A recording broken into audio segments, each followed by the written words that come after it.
Son 8 de la mañana con 37, estamos con el doctor Abel Salinas, ex ministro de Salud. Abel, muy buenos días. Muy buenos días, Filo, un placer estar aquí después de algún tiempo. No hay coronavirus, es una buena noticia, estamos tranquilos. ¿Por qué en Europa se asustan tanto, en Estados Unidos, y por qué acá estamos tranquilos? Sí, sin lugar a dudas, este virus, que es un virus nuevo que puede causar enfermedad grave, es cierto que tiene una baja contagiosidad, es decir, no se contagia tan fácilmente como otros virus, y es cierto que no ocasiona tantas muertes como otros virus. Eso no quiere decir que no se pueda propagar y que sí pueda requerir atenciones en los hospitales, etcétera, si es que se sigue propagando. Y es por eso que la Organización Mundial de la Salud precisamente declara la emergencia internacional, pensando, primero porque se ha propagado en muchos países, y segundo, y aquí viene el punto álgido, pensando en los países cuyos servicios de salud son débiles. Bueno, no es ninguna novedad, es un hecho innegable que Perú está dentro de ese grupo. Nuestros servicios de salud, lamentablemente, esto es un tema que viene de mucho tiempo, basta visitar una mañana los hospitales, las emergencias para que vean cómo hay una deficiencia de atención, de insumos, de medicamentos, de especialistas, de citas, etc. Y eso ocasiona que nuestro país, si acaso ocurriera, no solamente el coronavirus, cualquier otro virus que apareciera, que es algo que todos los países están en alerta, lamentablemente podría causar muchos estragos. A ver, vamos a hacer un recorrido. Hace muchísimos años tuvimos el tema de la salmonela, que todo el mundo lo tomó de manera anecdótica porque la selección peruana de fútbol le tuvo una diarrea tremenda. Pero recordarán, los chicos no tienen cómo, Abel, quien habla, somos más o menos contemporáneos, nuestras mamás nunca nos dieron mayonesa de pote. La mayonesa era la que hacía la señora Salinas, la que hacía la señora Norma, tu mami, tu tía, tu primo. Como consecuencia de esa famosa epidemia de salmonela es que comenzaron a importar las mayonesas en pote. Ahora nadie come otra mayonesa que sea esa. Así es. Después vino el cólera, ¿no es cierto? Y después vino el tema de la conjuntivitis. Como que los soslayamos y terminó Lima, todo el mundo llorando por la conjuntivitis que se transmitía en los buses que se agarraban de la manija. Después, últimamente vino la Zika, que era mentira. Dijeron que era un psicosocial en la primera parte del gobierno de PPK y terminamos con un tema, después vino lo de Guillain-Barré. No quiero ser cruel. ¿Qué tan confiable es el Estado peruano para decir acá no pasa nada? Correcto. Bueno, estas pruebas sí han determinado que estos casos no son de coronavirus, pero yo creo que esta es una gran oportunidad para implementar, difundir un plan de acción de control de cualquier tipo de propagación de algún virus. En realidad, recién hoy día ha aparecido en el peruano el plan de acción, hoy día 1 de febrero, creo que esto debió hacerse mucho antes, pero además ya deberían ponerse en prácticas cosas. Por ejemplo, creo que ya debería haber un comité nacional de lucha, de control de esta propagación, porque evidentemente ha ocurrido en algunos países ya de Europa, en Estados Unidos también, y eso no quiere decir de ninguna manera el que hayamos tenido casos negativos el día de ayer, que no lo vamos a tener en el Perú. De hecho, lo vamos a tener de alguna medida. Tenemos la suerte que este virus no parece ser tan agresivo, pero cuidado que estos virus van cambiando y van mutando con el paso de las semanas y los meses.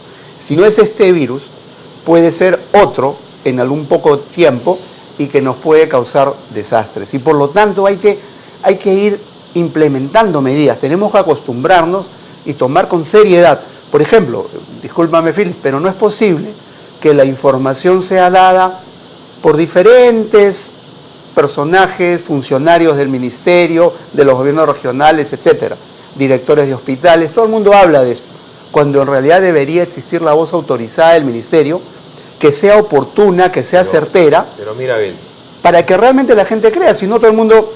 Se me dio el nombre de la ministra, porque yo tenía en mi cabeza a la señora Zulema Thomas de triste recordación. Ahora la ministra creo que se llama Nostroza y tal. Entiendo que tendría que ser es el vocero, como tú dices, autorizado el ministerio. Pero fíjate, la señora ministra, y Nostroza creo que se llama aquí, que es la señora ministra, ¿no? ha estado metida toda la semana pasada en la desgracia de El Salvador. Y acá vamos a volver a ejemplificar. Tú has sido compañero, tú has sido prista, tu padre también. Por los odios que se tienen contra Alan García, porque es un odio que inclusive da hasta después de su muerte, como que el hospital de niños lo dejaron de costado porque lo había hecho él. Entonces, ¿cómo va a ser posible que pase lo que pase en El Salvador, que declaren emergencia de manera pues pirotécnica y tal, pero a la hora que han ido al hospital del niño, la ministra, la voz autorizada, tiene que decir que no había sangre?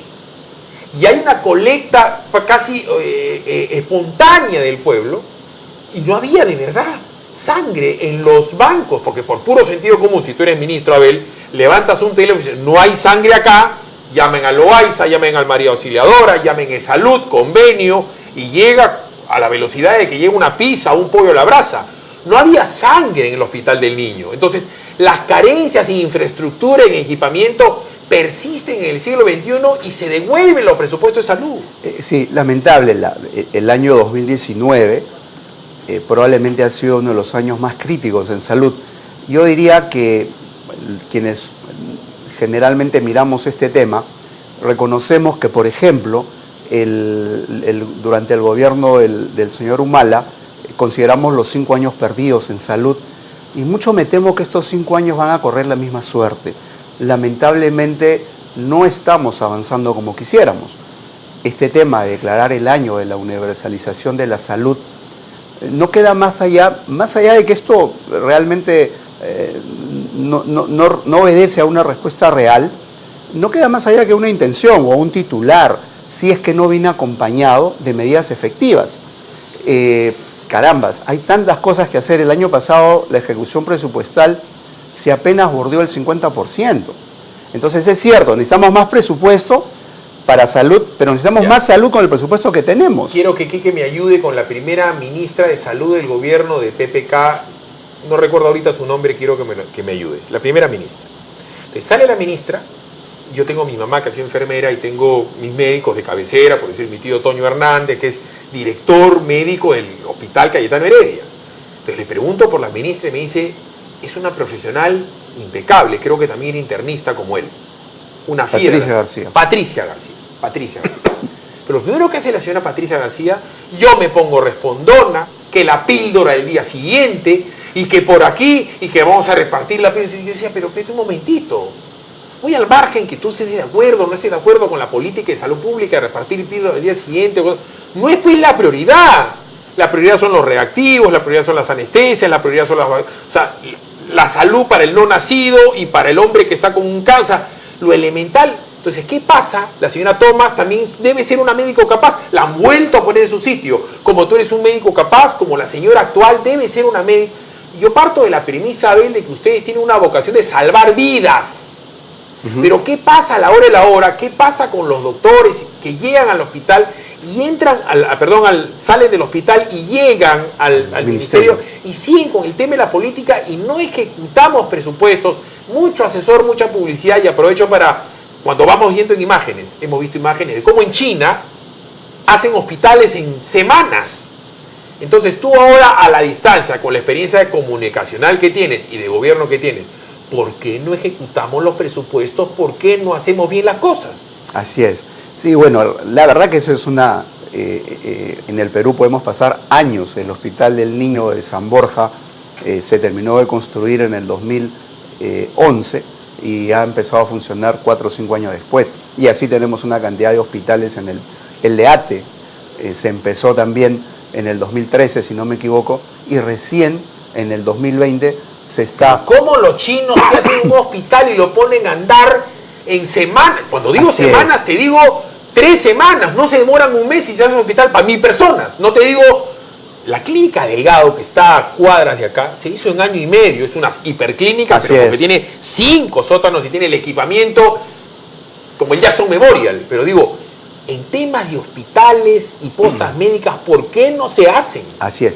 Es que lo que ocurre, y salvando, como bien has dicho, el bagaje personal, profesional de cada uno de los médicos que han sido ministros de salud, no tengo ninguna duda por ninguno de ellos, el gran problema es que si llegas a un ministerio y no tienes diseñado un plan de salud, un plan nacional, que no es lo mismo que haber hecho investigación, que haber sido director de un hospital. Yo también fui director de un hospital, pero tal vez la única suerte y diferencia que tuve es que me tocó trabajar en un plan de gobierno durante la campaña del 2016.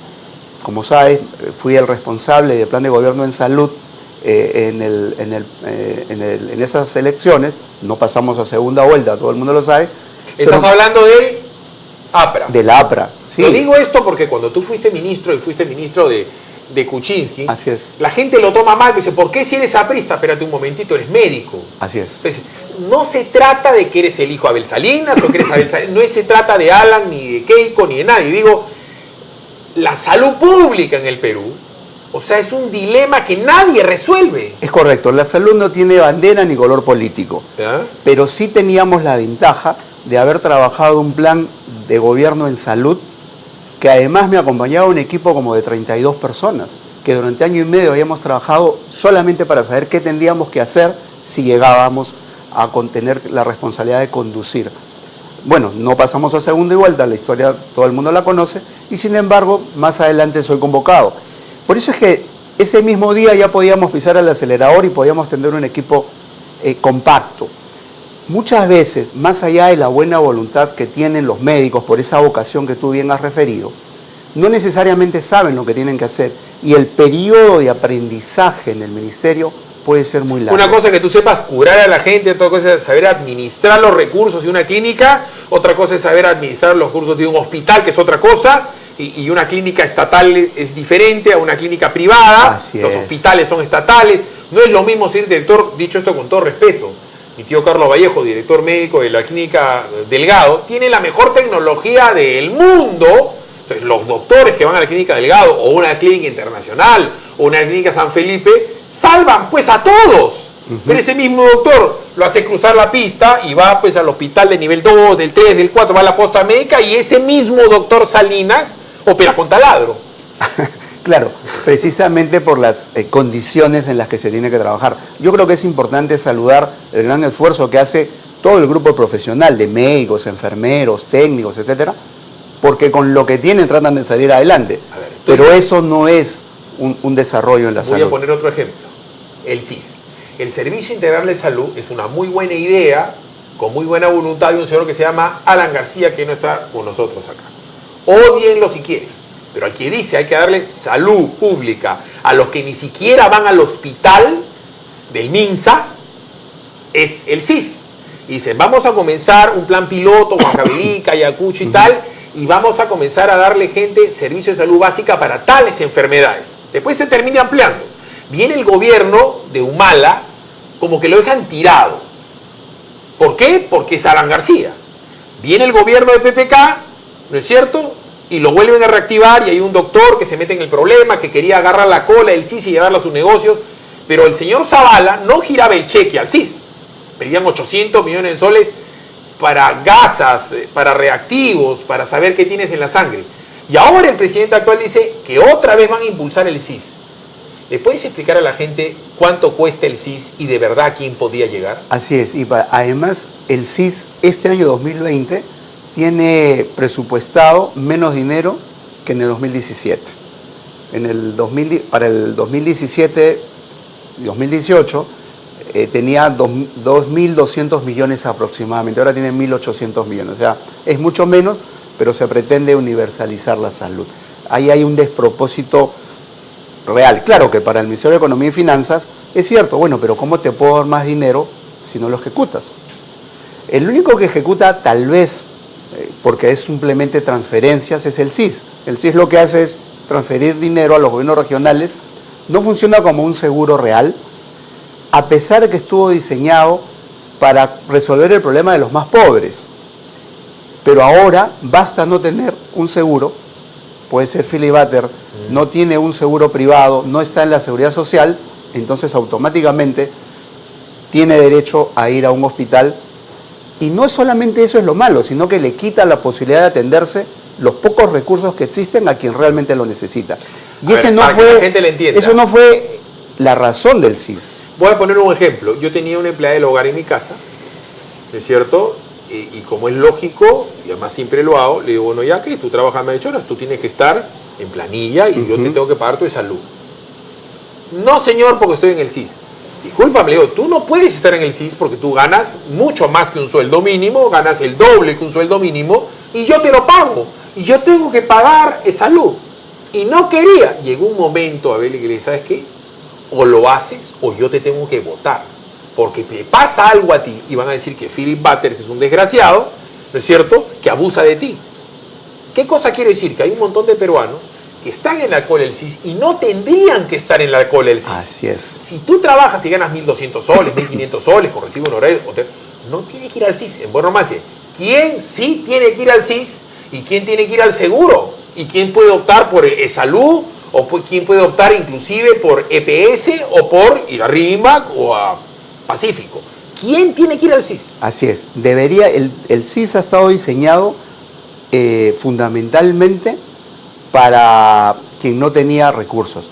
Cuando se hace la Ley Marco de Aseguramiento Universal en el 2009-2010, lo que se trabaja en ese tiempo, se establecen 3 regímenes. Uno es el contributivo, que es para el que tiene el trabajo formal, incluido las empleadas del hogar, donde deberían tener seguridad social, salud. Otro régimen para los que son muy pobres, que están por debajo de la línea de pobreza, y es el régimen subsidiado. Y un régimen intermedio para el que no es pobre, pero no es formal, y por lo tanto debería tener una semicontribución, se llamaba semicontributivo. Ese grupo lamentablemente no creció, y lo que se hizo fue ir creciendo el subsidiado. Hasta hace poco teníamos 17 millones supuestamente de pobres en el Perú, y con esta universalización ya estamos llegando a los 20 millones de afiliados en el SIS automáticamente, lo cual evidentemente no se condice con un plan de salud. En realidad, aquí hay un tema de ideología, porque escuchaba y decían, no, lo que pasa es que es un derecho vulnerado el acceso a la salud. Y yo quiero recordarles a aquellos ideólogos que el derecho a la salud debería ser un derecho a la salud, sí, pero con calidad y seguridad, que en buena cuenta es un tema con dignidad. Y eso no está ocurriendo. Todos los que, estamos más o menos ligados al tema, a mí me han salvado la vida varias veces médicos. Soy hijo de enfermera. No es lo mismo el hijo de Abel Salinas que el hijo de Perico Pérez, porque tu hijo has hablado con él 1000 veces de este tema. Entonces, de Rancancán llegas al hospital por urgencia o por emergencia, tu hijo sabe la diferencia. Pero todos los peruanos sabemos que ni bien llegas, peso, signos vitales. Peso, signos vitales, yo te tengo que sacar sangre para saber qué tienes adentro, y mientras que te saco sangre vas al tomógrafo axial computarizado o al rayos X para ver cómo tienes adentro. Abel Salinas no es un chamán, no es que te toca y ya sabe qué tienes adentro. Eso de ahí cuesta miles de millones de dólares, porque evidentemente un tomógrafo axial computarizado cuesta $1,5 millones y cuesta $500,000 el equipamiento, y todo el tema de laboratorio cuesta un revuelval de plata y los reactivos. Entonces, eso, que es lo mínimo para dar un mínimo diagnóstico, no lo tiene el Perú. Así es. Ese es probablemente un tema de inequidad, y ahí es donde tenemos que trabajar. Es una pena que la gente tenga, lamentablemente, bien dicho, los que tienen menos recursos, menos posibilidades, tienen que mendigar atenciones, y sobre todo que no son atenciones de calidad y de seguridad, no son atenciones dignas. Entonces, yo mucho me temo que se está ideologizando mucho estos conceptos, y cuidado, eso también es un boomerang, eso es crear expectativas en la población, resentimientos, que además ese es un tema que ahora está viviendo la sociedad, sobre todo los más jóvenes. Tal vez tú, Philip, tal vez yo me dé cuenta de lo que está pasando, pero hay muchos que están envenenando pensando en esto. El tema de la lucha anticorrupción, por ejemplo, así muy puntual, muy organizada, muy de cuentagotas, lo que conviene y lo que no conviene, finalmente hace que la gente esté pensando en eso. Es más, hay muchos votos. Yo he preguntado a algunas personas, oye, ¿por qué votaste por el pescadito, por ejemplo? Y me decían, no, es que ellos son los que jamás van a robar. Mira, las 3 cosas importantes que opino del pescadito no es la ideología de género, que son tienen claro de que esos son los homosexuales son malos y que se van al infierno y lean el Levítico. Las 3 cosas que piden son: 1, educación para sus hijos en los colegios y en la universidad. 2, salud. Piden el CIS. Piden el CIS. Cambien el nombre. Piden salud universal. Y piden crédito agrario. Entonces la gente ha dicho, vota por el pescadito. Acción Popular no tiene mácula. Entonces Acción Popular son los buenos y los otros son los malos. A mí me queda claro que después de años no son buenos y malos. Hay un tema de que no hay dinero en el Perú y el dinero es utilizado para interoceánicas y robos estúpidos, porque por dar un ejemplo, 5.000 millones de dólares, yo puedo hacer 2.000 colegios, 2.500 colegios de $1 millón y 2.500 postas médicas, postas, no digo hospital, de $1 millón. Y esa posta médica, con $1 millón posta, puede tener reactivos. Así es. Puede tener, cuando menos, rayos X. Ya no digo el tomógrafo axial, rayos X. Y puede tener, sin eso no puedes dar atención. Entonces hay una gran demagogia y viene gente y te dice el rico es más rico, el pobre es más pobre, y se está generando un caldo de cultivo de un inmenso resentimiento en el Perú. Así es. Porque les has dicho que le vas a dar lo que no le das, que es salud. Así es. Y ese es un tema crítico, porque esto me recuerda en la época de la dictadura militar. Estábamos muy chicos probablemente, sí, pero lo pudimos vivir y revisar.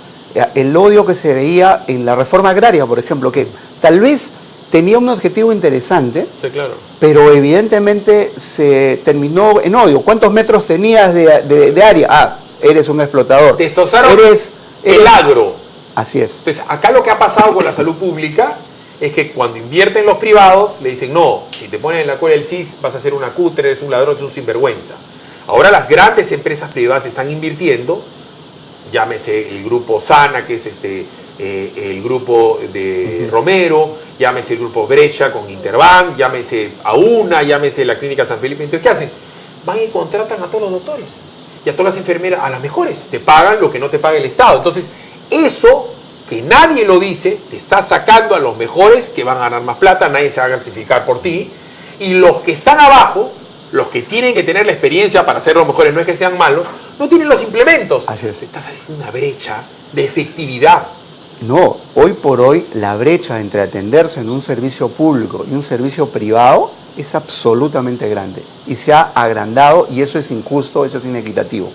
De manera tal que hay que trabajar en eso. Yo insisto que necesitamos más presupuesto en salud, es cierto, pero antes que eso necesitamos hacer más salud con el presupuesto que tenemos, que significa gestionar mejor. Pero estamos en el momento de la demagogia. El presidente Vizcarra se llena la boca, ¿no es cierto? Habla pestes de García, pestes de Ollanta, de Nadine, de Key, todos los demás son malos.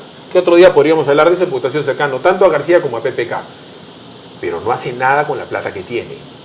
Y no hace nada con la plata que tiene. Y después te vas a quejar cuando Antauro diga, te cierro la carretera, te cierro el puente, dame.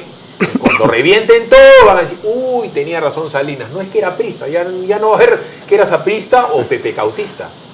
Es un correcto. país en llamas. Así es, porque yo creo que es importante, el tema de salud es muy sensible y no podemos alentar expectativas que no vamos a poder cumplir.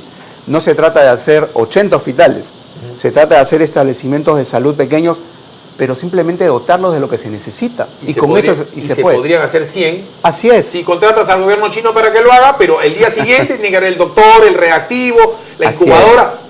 ¿De qué sirve un hospital como el del Niño si no había sangre? Ejemplo claro, no había sangre para las transfusiones del El Salvador. Doctor Salinas, eso es muy amable. No, el tema da para mucho, así que cualquier día, Philip, a la orden. 9 de la mañana en punto, nos vemos a las 6 de la mañana del lunes.